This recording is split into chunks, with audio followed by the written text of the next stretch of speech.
Je vais vous présenter les résultats d'une étude qui s'est déroulée en 2021, donc pilotée par l'Observatoire d'Équiresources porté par l'IFCE. Cette étude, intitulée « Attractivité des métiers liés à l'entraînement des chevaux de course », se focalise principalement sur deux métiers, que sont le cavalier d'entraînement et le lad driver. Et c'est à l'échelle nationale qu'elle s'est déroulée.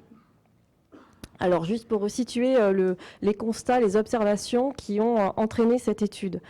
Donc principalement, on a des remontées régulières de la part du terrain qui ont conduit à commander cette étude. Donc parmi ces constats, on a la densification du travail dans les écuries de course qui date des 35 heures. On a la transformation profonde, dont on a beaucoup évoqué à l'instant, du travail en général, avec des conséquences sur les attentes des jeunes qui sont à la recherche de plus de bien-être, d'autonomie, d'équilibre vie personnelle, professionnelle. On a un turnover important dans les écuries et on a une augmentation des niveaux de tension au recrutement qui nous sont remontés régulièrement et qui se manifestent par deux phénomènes. Donc à la fois une raréfaction des candidats au poste de cavalier d'entraînement et lad driver, mais également une diminution du nombre de candidats intéressés par les formations au métier de l'entraînement. Donc face à ces constats, une commande a été passée avec trois principaux objectifs. Dans un premier temps, essayer de comprendre, de quantifier, d'expliquer les flux d'apprenants, de salariés et de reconvertis. Dans un deuxième temps, de partager et hiérarchiser les freins à la formation et à l'emploi. Et tout cela pour essayer d'identifier des leviers prioritaires de revalorisation des métiers. Donc cette étude a été conduite avec un comité de pilotage très impliqué, dont les membres étaient la FASEC, l'AEDG, l'AEP et le syndicat du trot. Alors, juste un petit focus méthodologique. Donc, 5 cibles ont été enquêtées, donc les apprenants, les formateurs, les employeurs-entraîneurs, les salariés reconvertis. Donc, avec deux focus sur les deux métiers, cavalier d'entraînement et lad driver. Les reconvertis, ce sont ceux qui, à la date de l'enquête, n'exerçaient plus les métiers de cavalier d'entraînement et lad driver. Il y a les 9 centres de formation spécialisés courses qui ont été impliqués, donc la FASEC avec ses 5 campus, le CFA de Laval et 3 sites MFR. Et au total, ce sont 51 interviews, donc face à face, soit physiques, soit téléphoniques, qui ont été réalisées avec ces 5 cibles, et 3 enquêtes en ligne qui ont récolté 880 réponses. Donc ces 3 enquêtes en ligne, c'était donc destiné aux apprenants, aux salariés et aux reconvertis. Donc place aux résultats. Donc là, en fait, je vais essayer de présenter les résultats en 3 temps. On va essayer d'analyser les flux et les freins à l'emploi, à la fois pour les salariés qui entrent, donc les nouveaux salariés, ensuite pour les salariés en poste, et ensuite on va essayer de regarder les éléments déclencheurs de départ pour les salariés sortants. Alors, le focus, les entrants dans le secteur. Alors, on estime à peu près qu'il y a 5000 salariés dans les écuries de course en 2020. Sur ces 5000 salariés, on estime qu'il y a à peu près 20% de nouveaux entrants par an, à peu près 1000. Donc ça fait un besoin en renouvellement de population élevé, même si, on l'a entendu, il y a pire. Il y a peu de nouveaux qui proviennent des écoles spécialisées. On estime qu'il y a, sur ces 1000, il y en a à peu près 20% qui viennent des écoles spécialisées. Donc face à ce premier constat, on se rend compte que les employeurs recrutent bien en dehors de ces écoles spécialisées. Et les enquêtes ont montré que ce ne sont pas non plus les étrangers qui compensent cette pénurie de candidats spécialisés. Donc l'étude s'est poursuivie en faisant un focus sur la formation spécialisée. Est-ce qu'elle est adaptée, cette formation spécialisée? Donc on a interrogé les apprenants, donc ces apprenants en formation spécialisée. 84% jugent qu'elle les prépare bien au métier de cavalier d'entraînement et lad driver. On a posé la même question à ces salariés, cavaliers et lad driver, qu'ils soient reconvertis ou pas, et on a des résultats à peu près identiques, où on a 80% des salariés qui sont satisfaits et 75% des reconvertis qui sont satisfaits. Donc, a priori, cette période en centre de formation aurait plutôt bien aux besoins. Il y a quand même des points d'amélioration qui ont été soulevés, notamment des enseignements techniques en fin de cursus qui sont à bonifier. Les entraîneurs, les formateurs ont insisté sur le fait qu'il fallait absolument inculquer la culture du goût de l'effort aux jeunes.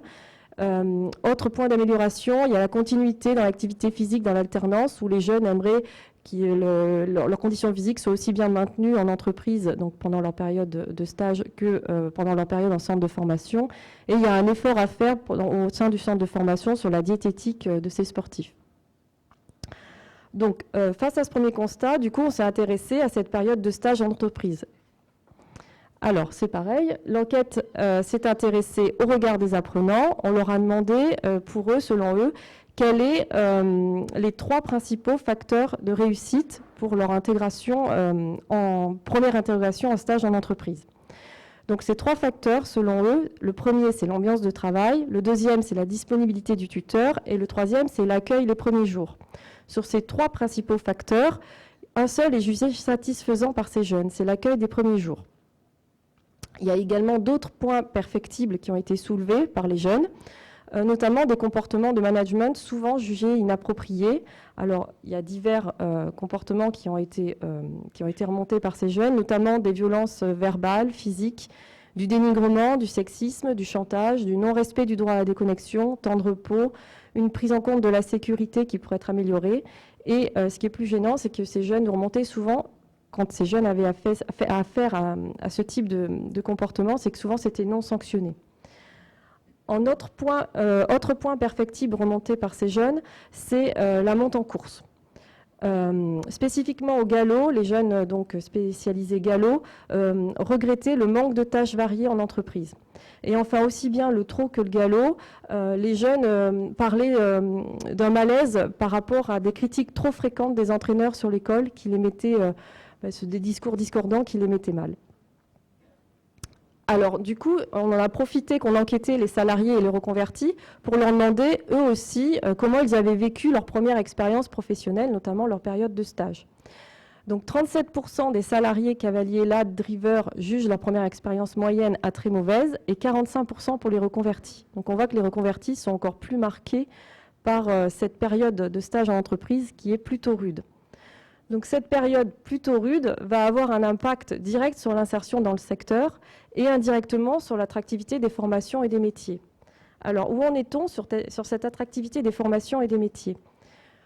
Donc ce que remontent ces 9 centres de formation impliqués dans l'étude, c'est que dorénavant, tous les ans, ils ont un nombre de dossiers qui devient inférieur ou égal au nombre de places en formation spécialisée. Pour autant, le nombre de diplômés est stable, voire en augmentation tous les ans. Donc, du coup, il y a un impact forcément sur les profils recrutés. On prend des jeunes moins motivés, on sélectionne moins sur la motivation et on observe une baisse généralisée des niveaux de formation. Donc là, il y a un enjeu évident, c'est se pencher sur les stratégies locales d'orientation. Donc, c'est une solution, mais il faut quand même continuer. L'étude, c'est à continuer d'essayer de comprendre d'où ce défaut d'attractivité pouvait venir et à essayer de récolter le regard des salariés et des reconvertis. D'où la présentation dans un deuxième temps des résultats. Là, on s'intéresse aux carrières des salariés en poste. Alors, les carrières dans l'entraînement des chevaux de course. Donc, par rapport à cette enquête, on constate que la moitié des cavaliers d'entraînement et la driver salariés a plus de 10 ans de métier. Autre élément important, c'est que quelle que soit leur ancienneté dans le métier, 30% ne savent pas s'ils feront encore ce métier dans 5 ans. 20% pensent arrêter. Donc, ce sont des métiers sportifs, c'est clair qu'on ne pourra pas exercer toute sa vie. Il y a un flux naturel au bout de 10 ans qu'il faut intégrer, qu'il faut accepter. Mais le laps de temps de présence en entreprise, du coup, l'enquête s'est aussi portée, est-ce qu'on arrive à les fidéliser pendant ce laps de temps où ils sont opérationnels ? Alors, du coup, là, il y a des questions aussi alors, tous les salariés en poste ne sont pas insatisfaits de leurs conditions de travail. La question a été posée. On a à peu près 20 à 30% des salariés enquêtés en poste qui ont des insatisfactions. Donc, parmi ces insatisfactions, on a essayé de hiérarchiser en fonction des résultats quels étaient les prioritaires et moins prioritaires selon les secteurs. Donc, pour les salariés en poste, au niveau du trot, ce qui ressort nettement, c'est qu'il y a un niveau de rémunération qui est responsable de beaucoup d'insatisfaction. Alors qu'au galop, ce niveau de rémunération arrive qu'en 3e position. Il y a également la prise en compte de la santé et sécurité au travail, donc respect des temps de repos, suivis médicaux, prise en compte de la sécurité de manière globale sur le lieu de travail. C'est une insatisfaction qui arrive en 1re position au galop. Elle arrive en 2e position au trot. Ensuite, on a tout ce qui touche l'évolution de carrière, les perspectives d'évolution de carrière. C'est une insatisfaction qui apparaît en 2e position au galop et en 3e position au trot. Et ensuite, on a en facteur commun tout ce qui est déséquilibre vie personnelle, professionnelle en 2e position au trot, qui arrive en 3e position au galop, Et également au galop, ce qui ressort en insatisfaction sur le podium, c'est tout ce qui est soutien et écoute du responsable qui sont pas insuffisantes selon les salariés en poste. Et par rapport à toutes ces enquêtes en complément qui ont été réalisées en face à face avec les salariés en poste, il y a un certain mal-être qui ressort nettement dans les entretiens qui ont été menés et forcément ça va impacter cette fidélisation, ce maintien en poste à l'avenir. Alors, avant de s'intéresser au départ des salariés, quand et pourquoi, je vais laisser la parole à Élise et Ophélie pour avoir un éclairage supplémentaire. Merci déjà d'être présente aujourd'hui. C'est vraiment chouette. Vous êtes issus, à la base, vous n'êtes pas issus du monde des courses. Vous êtes diplômé d'un bac+5. Vous êtes aujourd'hui cavalière au sein de l'écurie Jean-Claude Rouget. Et vous cumulez avec une activité aussi un petit peu administrative de chargé de mission. Est-ce que vous pouvez nous apporter votre regard et en tout cas nous dire si vous partagez ce constat là qui vient d'être cité par Françoise? Merci beaucoup de me faire intervenir. Par rapport à mon expérience, tout ce que vous avez pu mentionner, ça fait écho avec moi, ce que j'ai pu vivre. Effectivement, déjà, je suis quand même honorée d'avoir intégré l'écurie Rouget, parce que c'est une opportunité pour quelqu'un comme moi qui ne venait pas de cet univers. Et donc, j'ai appris énormément. Après, c'est vrai que l'intégration a été très compliquée, parce qu'il n'y a pas vraiment d'intégration, parce que si vous voulez, les personnes, par exemple les responsables d'écurie, qui sont chargés, eux, de nous intégrer, de nous former, etc., n'ont, eux, pas été formés, et donc n'agissent pas forcément de la meilleure manière qui soit. Pareil, l'ambiance générale à l'écurie, c'est pas toujours évident. Après, c'est vrai que c'est un métier très compliqué, physiquement éprouvant. Donc c'est vrai qu'il y a souvent des petites tensions. Et moi, comme j'ai vraiment découvert cet univers, ça m'a fait assez drôle de constater des rapports assez conflictuels, souvent un manque de respect de la part des responsables d'écurie. Voilà. Ça n'a pas toujours été évident, mais je pense que ce qu'il faudrait vraiment changer et apporter, ce serait la formation des responsables d'écurie et qu'ils soient briefés sur comment accueillir les nouveaux arrivants, comment les intégrer, comment les faire sentir à l'aise et que eux puissent s'épanouir au sein de l'écurie et puissent évoluer. Vous avez répondu à ma deuxième question, mais vous parliez de tuteur également. L'intégration, pour vous, ça avait passé comment? Justement, je n'ai pas eu la chance d'être affiliée à un tuteur et je pense que ce serait une bonne chose de le mettre en place. Système de parrainage, que le nouvel arrivant puisse se sentir, puisse avoir déjà un lien avec une personne qui va l'encadrer, le former, répondre à toutes ses questions et qui va l'intégrer et lui accorder de l'importance. En fin de compte, si vous voulez, ce qui manque, je pense, les gens ne se sentent pas forcément considérés. Il faudrait peut-être plus les écouter et instaurer un système de bienveillance, vraiment que les gens puissent s'entraider, ce qui manque un peu dans les écuries de course. Après, moi, le ressenti que j'ai, c'est par rapport à ce que j'ai vécu chez Monsieur Rouget. J'imagine qu'ailleurs, c'est différent, mais pour moi, j'accorderais énormément d'importance à la formation et la bienveillance dans l'écurie. Ophélie, concrètement, qu'est-ce qui vous permettrait de vous projeter et de rester dans le milieu aujourd'hui? J'ai découvert un milieu extraordinaire, des gens passionnants et passionnés. Et c'est vrai que maintenant que j'ai mis un pied dedans, je n'envisage pas de le quitter. Voilà. Et il y a énormément de choses à faire, mais c'est plutôt positif ce qui se passe actuellement. On s'est intéressé à nos reconvertis, essayer de mieux comprendre pourquoi ils sont partis et à quel moment ils sont partis, à quel moment on observe leur fuite. Alors, c'est pareil, donc toujours on a à peu près 5000 salariés par an en écurie de course. On a toujours nos 1000 nouveaux entrants qui sont arrivés, donc là on est parti sur l'année 2018, et sur ces 1000 nouveaux entrants qui sont arrivés en 2018, est-ce qu'on les retrouve les 2 années suivantes?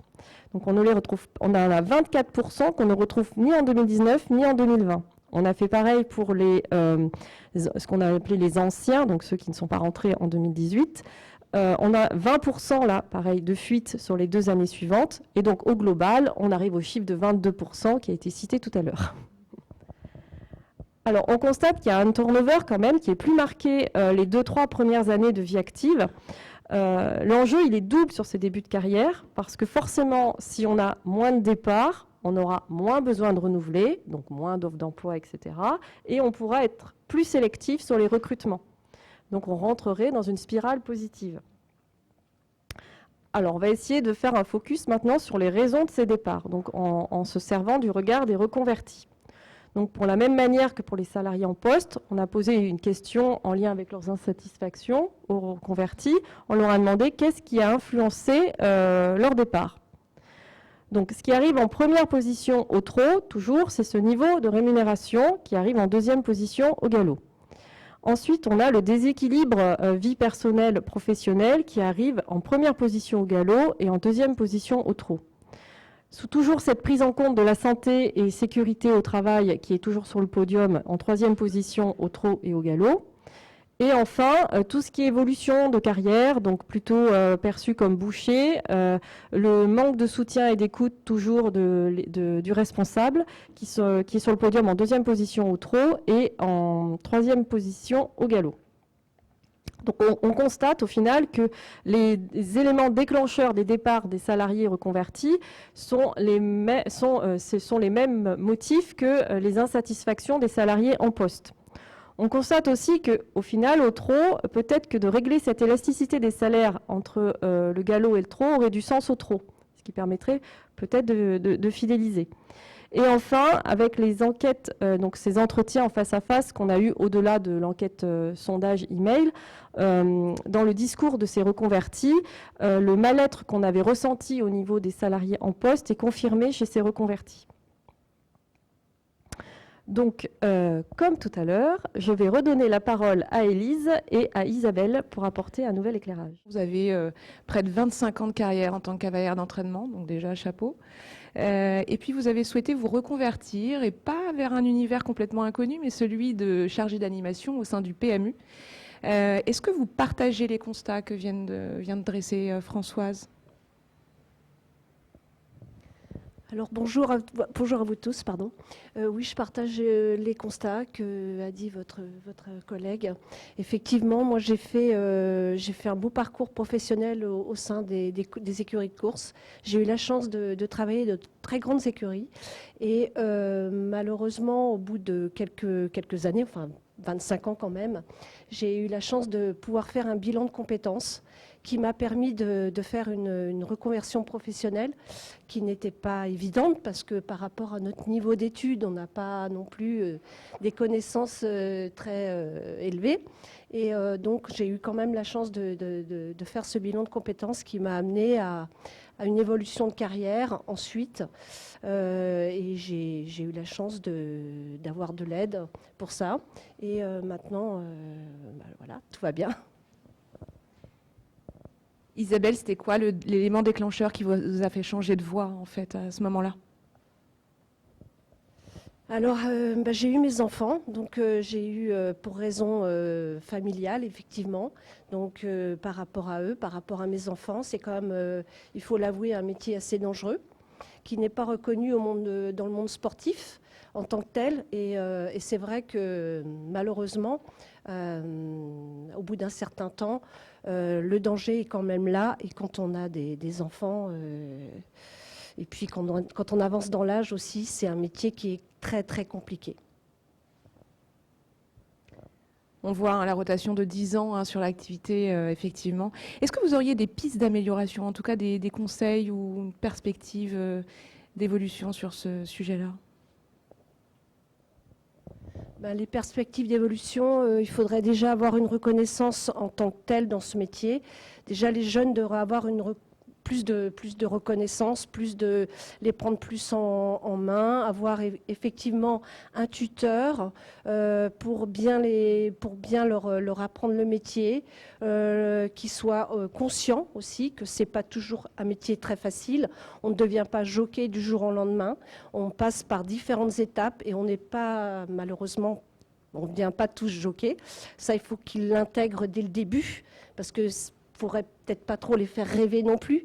Malheureusement, on n'a pas toujours, au départ en tout cas, on leur apprend pas toujours au départ les bonnes pratiques et les bonnes informations. C'est représentatif là aujourd'hui, enfin là on est que des femmes. Mais vous aviez abordé cet aspect féminisation, est-ce que vous voulez nous en parler un peu ?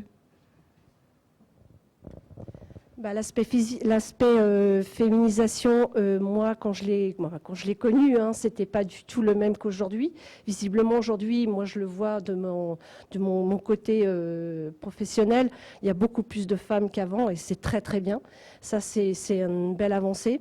Moi, au départ, quand je suis rentrée dans les courses, on comptait les femmes sur le doigt d'une main. Donc, effectivement, maintenant, il y a beaucoup plus d'évolution et il faut maintenir ça. C'est vrai que les femmes, au bout d'un certain âge, on a envie d'avoir une vie familiale plus épanouie. C'est vrai que dans les chevaux, c'est très compliqué d'associer les deux, malheureusement. On constate qu'il y a encore un management qui est plutôt inadapté aux différentes étapes de la carrière et des conditions d'emploi, au final, qui sont peu attractives. Donc ces deux facteurs-là, ce sont a priori les principales causes d'insatisfaction et de reconversion du secteur. Dans les 3 premières années de vie active, l'écoute, le soutien du responsable, l'ambiance de travail sont déterminants pour fidéliser. Ensuite, améliorer l'équilibre vie privée, vie personnelle des salariés les maintiendra plus facilement en poste. Dans le trot, il y a une priorité à gérer, c'est le niveau des salaires qui apparaît problématique. Dans le galop, la priorité est plus la meilleure prise en compte de la santé et sécurité au travail des salariés. En découlent des leviers prioritaires, donc pour rendre ces métiers plus attractifs et augmenter le flux d'entrée et la sélection des profils déformés pour entrer dans une spirale positive. Donc parmi ces leviers prioritaires, le premier qui nous semble à évoquer, c'est essayer de travailler, je pense que tout le monde se rejoint là-dessus, travailler à une meilleure intégration des stagiaires en entreprise pour garantir une expérience positive et surtout leur donner envie de continuer dans le secteur. Donc ça passera par un respect des personnes, une disponibilité des patrons, des managers pour former, une implication auprès des écoles de formation. Le deuxième levier prioritaire, ce sera de consacrer du temps au management des parcours professionnels des salariés pour leur donner une perspective au moins pour leurs 10 premières années d'emploi. Donc ça passera par une augmentation des rémunérations ou une adaptation, respect et valorisation des salariés et l'anticipation de leur évolution de carrière avec la gestion des reconvertis derrière. Et enfin, le troisième levier prioritaire, ce sera d'optimiser les stratégies d'orientation vers les métiers de course en insistant sur le niveau local. La proximité géographique est revenue régulièrement dans les enquêtes. Donc, pour cela, les organismes de formation, les professionnels en territoire devront être impliqués, les sociétés mères, les représentants professionnels et tous les acteurs intermédiaires du marché du travail, notamment Pôle emploi ou Equiresources. Alors, tous ces leviers prioritaires ne doivent pas occulter des tensions économiques présentes au sein des écuries. Et diminuer ces tensions économiques au sein des écuries impacteront aussi forcément la gestion des ressources humaines. Je finirai sur ça. Je pense qu'il faut mettre en place un système vertueux. Et pour cela, par exemple, des responsables d'écurie qui ont des formations de management pour assurer un meilleur encadrement, une meilleure ambiance, un système d'écoute, d'entraide, d'encouragement, que les nouveaux et que les élèves qui font partie des écoles comme la FASEC ou autres puissent se sentir intégrés et valorisés et puissent s'investir pleinement au sein de l'écurie. Voilà.